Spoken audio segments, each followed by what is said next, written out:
समय पहले की बात है। मगध राज्य के एक छोटे से गांव में एक युवक रहता था जिसका नाम अंशुमान था। वह बहुत ही अधीर और गुस्सैल स्वभाव का था। छोटी छोटी बातों पर बहस करना और हर बात का उत्तर तुरंत देना उसकी आदत बन चुकी थी। धीरे धीरे उसके इस स्वभाव के कारण लोग उससे कतराने लगे। अंशुमान खुद भी इस बात को महसूस करता था कि उसका स्वभाव उसके जीवन में शांति और खुशियां लाने के बजाय तनाव और अकेलापन बढ़ा रहा है। लेकिन वह समझ नहीं पा रहा था कि उसे इस स्थिति से कैसे बाहर निकलना चाहिए। एक दिन उसने सुना कि पास के जंगल में भगवान बुद्ध का प्रवचन हो रहा है। बुद्ध के बारे में उसने बहुत कुछ सुन रखा था। उनकी करुणा, उनका ज्ञान और उनके द्वारा दी गई जीवन की शिक्षाएं। यह सुनकर अंशुमान ने सोचा, शायद मुझे मेरे सवालों के जवाब वहां मिल जाएं। वह जल्दी ही प्रवचन स्थल पर पहुंचा। वहां बड़ी भीड़ जमा थी।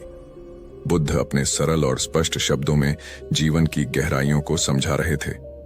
उसी समय बुद्ध ने सभा को संबोधित करते हुए कहा, यदि तुम अपने जीवन में सच्चा बदलाव लाना चाहते हो तो 10 जगहों पर चुप रहना सीखो।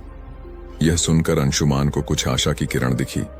प्रवचन समाप्त होने के बाद वह बुद्ध के पास गया और उनके चरणों में झुककर बोला, भगवान, आपने कहा कि बदलाव लाने के लिए 10 जगहों पर चुप रहना चाहिए। कृपया मुझे विस्तार से समझाइए कि ये 10 जगहें कौन सी हैं और मैं उन्हें अपने जीवन में कैसे अपना सकता हूं। बुद्ध मुस्कुराए और बोले, यह जानने के लिए तुम्हें धैर्य, अनुशासन और आत्मनिरीक्षण की आवश्यकता होगी। अगर तुम इन शिक्षाओं को अपनाने के लिए तैयार हो तो मेरे साथ चलो। अंशुमान ने सहमति जताई और इस तरह उसकी यात्रा शुरू हुई। पहला स्थान, जब कोई तुम्हारी आलोचना करे। बुद्ध ने अंशुमान को पहले स्थान की शिक्षा दी। अंशुमान, जब कोई तुम्हारी आलोचना करे तो चुप रहो। आलोचना तुम्हारे लिए सीखने का अवसर है। यदि तुम गुस्से में प्रतिक्रिया दोगे तो तुम कुछ भी नहीं सीख पाओगे। लेकिन अगर तुम चुप रहकर सोचोगे तो तुम समझ सकोगे कि वह आलोचना सही है या गलत। बुद्ध ने उसे एक उदाहरण दिया। एक बार एक व्यक्ति ने मुझे अपशब्द कहे। मैंने चुप रहकर उसकी बात सुनी। जब वह थक गया तो मैंने उससे पूछा, अगर तुम किसी को उपहार दो और वह उसे न ले तो वह उपहार किसके पास रहेगा? वह बोला, मेरे पास। मैंने कहा, तुम्हारे ये शब्द भी तुम्हारे पास ही रहेंगे क्योंकि मैंने इन्हें स्वीकार नहीं किया। अंशुमान ने इसे अपने जीवन में अपनाने का निर्णय लिया। शुरुआत में यह कठिन था, लेकिन धीरे धीरे उसने महसूस किया कि आलोचना सुनने के बाद चुप रहने से वह आत्मनिरीक्षण कर पाता है। दूसरा स्थान, जब कोई तुमसे बहस करे। कुछ दिन बाद बुद्ध ने अंशुमान को दूसरे स्थान पर चुप रहने का महत्व समझाया। जब कोई तुमसे बहस करे तो चुप रहो। बहस में सच नहीं बल्कि अहंकार की जीत होती है। यदि तुम चुप रहोगे तो तुम स्थिति को बेहतर समझ सकोगे और सही निर्णय ले सकोगे। बुद्ध ने एक किसान की कहानी सुनाई। 2 किसान अपनी जमीन के छोटे से टुकड़े को लेकर झगड़ रहे थे। दोनों का मानना था कि वह जमीन उनकी है। जब मैंने उनसे पूछा कि क्या उन्होंने जमीन अपने साथ लाई थी जब वे जन्मे थे, या क्या वे इसे अपने साथ ले जाएंगे जब वे मरेंगे, तो वे चुप हो गए। इस शिक्षा ने अंशुमान को सिखाया कि बहस में पड़ने से बेहतर है चुप रहकर समाधान की ओर बढ़ा जाए। तीसरा स्थान, जब कोई गुस्से में हो। बुद्ध ने अंशुमान से कहा, गुस्सा आग की तरह है। यदि तुम इसमें घी डालोगे तो यह और भड़क जाएगा। इसलिए जब कोई गुस्से में हो तो चुप रहो। उसकी गुस्से की ऊर्जा खत्म हो जाएगी। इसके लिए उन्होंने एक कहानी सुनाई। एक राजा ने अपने मंत्री को गुस्से में फांसी की सजा सुनाई। मंत्री ने कुछ नहीं कहा। अगले दिन राजा को पछतावा हुआ और उसने मंत्री को माफ कर दिया। अगर मंत्री उस समय राजा से बहस करता तो शायद उसकी जान चली जाती। अंशुमान ने इसे भी अपने जीवन में अपनाया। चौथा स्थान, जब तुम दुखी हो। एक दिन अंशुमान को किसी बात पर गहरा दुख हुआ।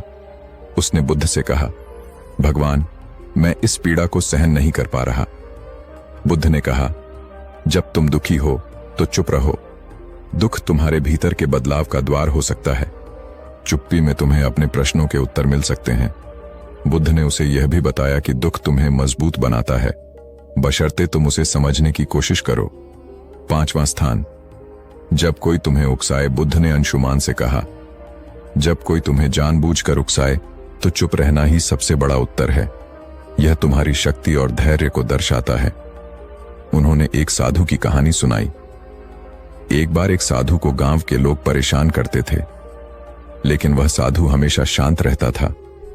धीरे धीरे गांव वालों ने उसे तंग करना छोड़ दिया। उनकी चुप्पी ने उन्हें बदल दिया।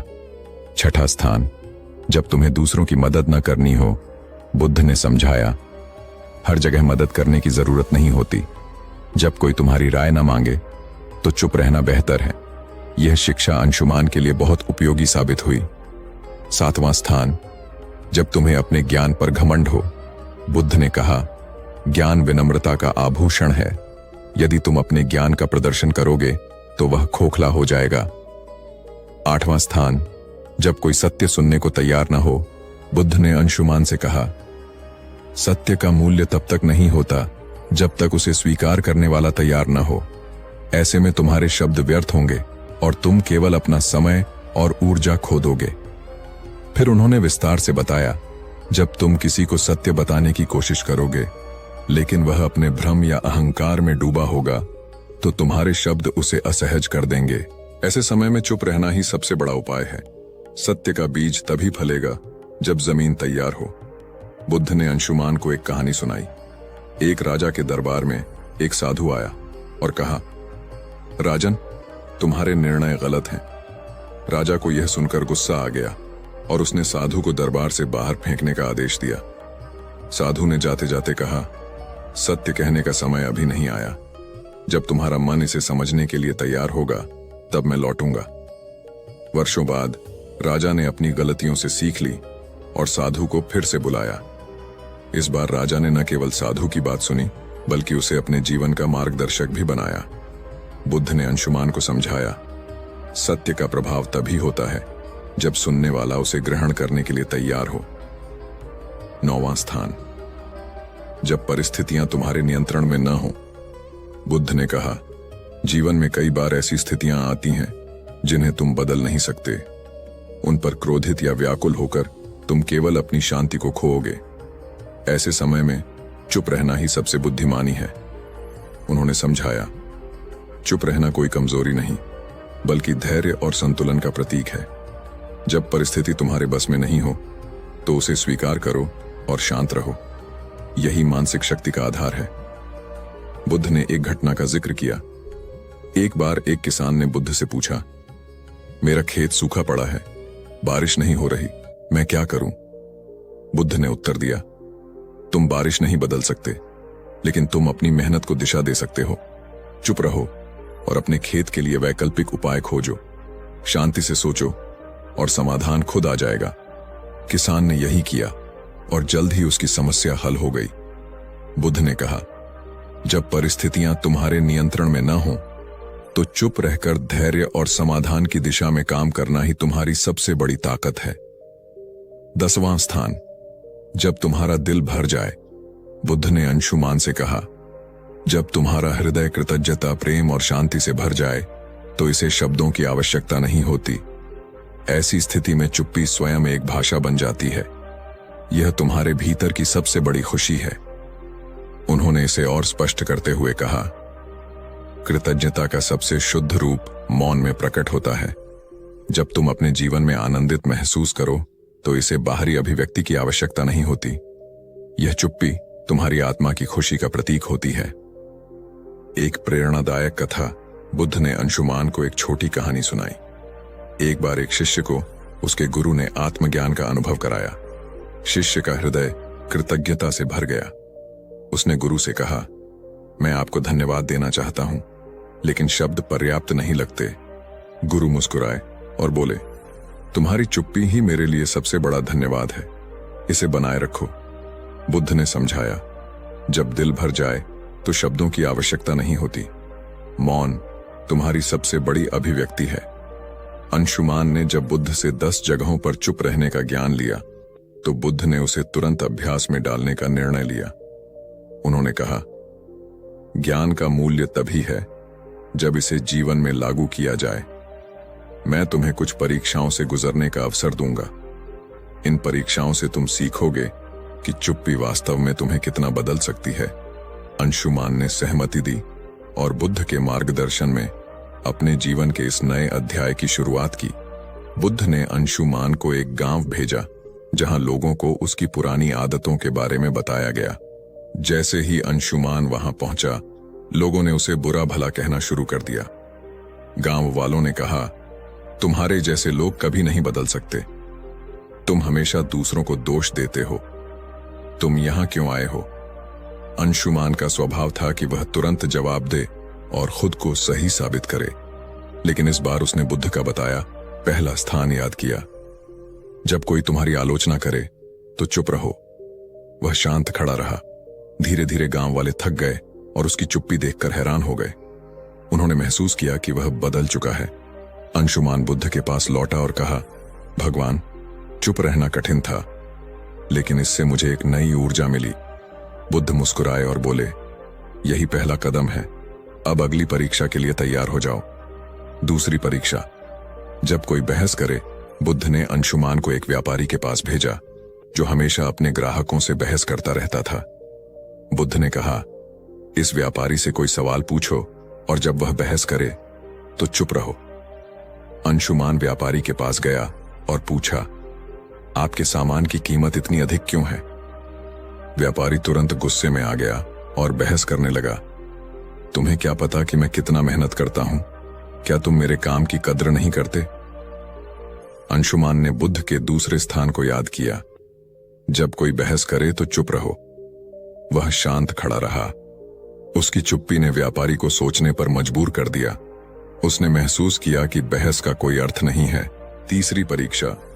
गुस्से का सामना करना। अब बुद्ध ने अंशुमान को एक ऐसे व्यक्ति के पास भेजा जो अपने गुस्से के लिए कुख्यात था। अंशुमान को उसके पास जाकर मदद मांगने को कहा। उस व्यक्ति ने गुस्से में कहा, तुम्हें मुझसे मदद चाहिए? तुम्हारी हिम्मत कैसे हुई? अंशुमान ने पहले की तरह जवाब देने की बजाय चुप रहने का निर्णय लिया। धीरे धीरे उस व्यक्ति का गुस्सा शांत हो गया। उसने कहा, तुमने मुझे जवाब क्यों नहीं दिया? क्या तुम डरे हुए हो?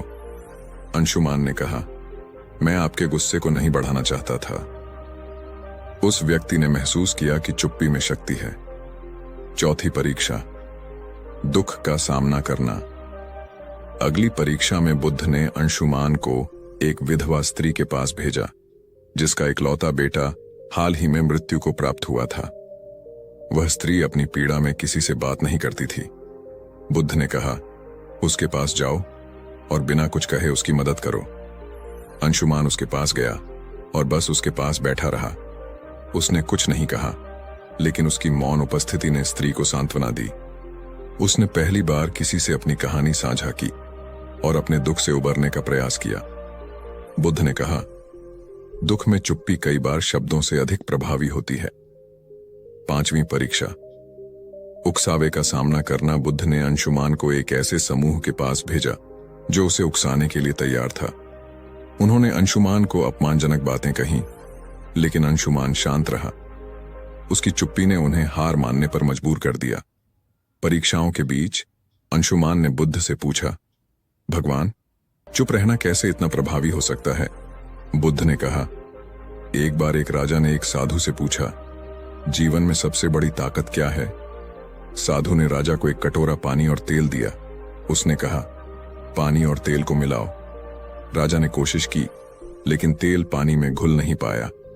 साधु ने कहा, चुप्पी तेल की तरह है, इसे आपसे अलग नहीं किया जा सकता। जब तक तुम इसे संभालोगे, यह तुम्हारी सबसे बड़ी ताकत रहेगी। अंत की परीक्षा। जब दिल भर जाए, अंत में बुद्ध ने अंशुमान को खुद से एक और परीक्षा लेने को कहा। उन्होंने कहा, जब तुम्हारा दिल खुशी और कृतज्ञता से भर जाए, तब चुप्पी को अपनाओ। अंशुमान ने महसूस किया कि जब वह अपनी सभी परीक्षाओं में सफल हुआ तो उसका दिल शांति और आनंद से भर गया। उसने बुद्ध के चरणों में झुककर कहा, भगवान, मैं बदल चुका हूं। अब मैं जानता हूं कि चुप्पी ही सच्चा ज्ञान है। यह कहानी हमें सिखाती है कि चुप रहना केवल बोलने से बचना नहीं है, यह एक आंतरिक शांति और समझ का प्रतीक है। बुद्ध की यह शिक्षा हमें अपने जीवन के हर पहलू में संतुलन और शांति लाने का मार्ग दिखाती है। जब हम बोलने की बजाय सुनना और समझना सीखते हैं तो जीवन वास्तव में बदलने लगता है। यह कहानी हमें सिखाती है कि चुप्पी सिर्फ शब्दों का अभाव नहीं बल्कि आत्मा की भाषा है। चुप रहना सीखो, यही सच्चा बदलाव है।